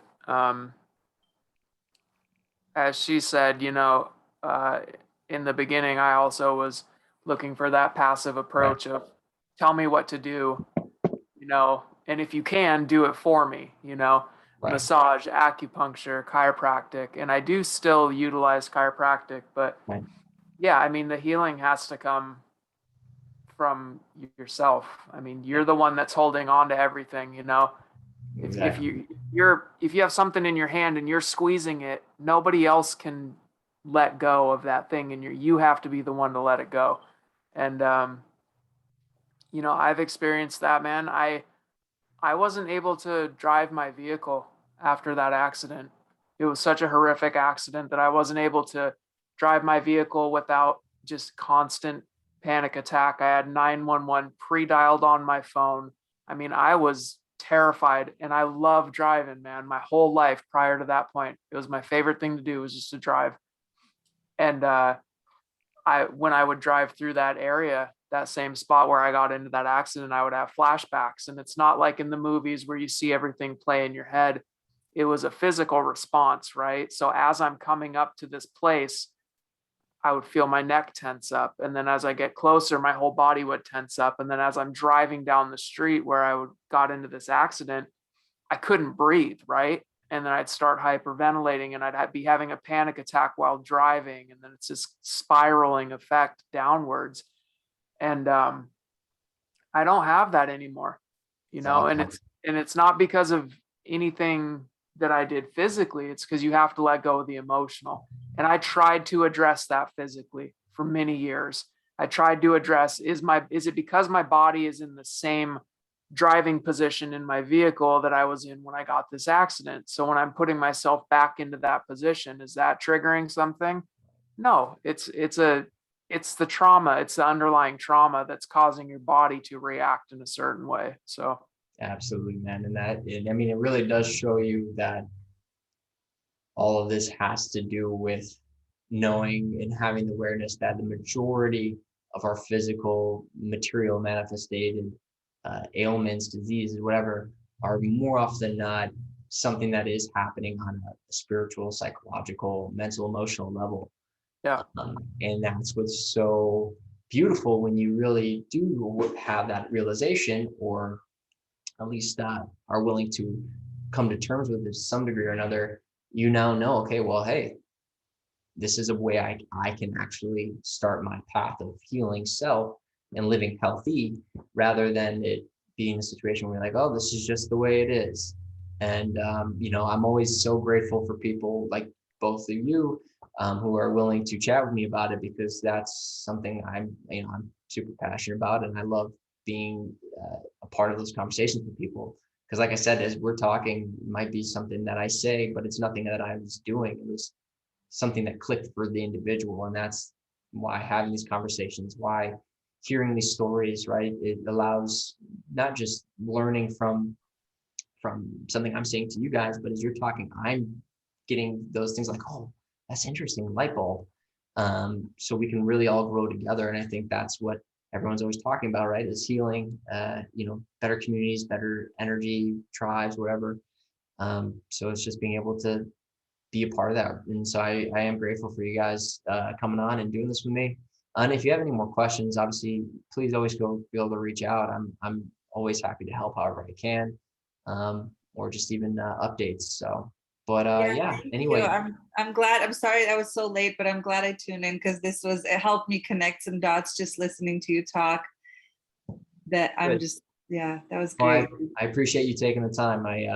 This became nice, more intimate than I originally anticipated, but that's the beauty of it. You got to roll with what you get. And you guys were both so awesome, and such a great combo, and always happy to do this again. This is fun for me. So, but yeah, definitely. Thank you for doing it, man. Awesome, man. Well, thank you guys so much for coming on. And then everyone listening, I hope you learned something. I hope you took something from this.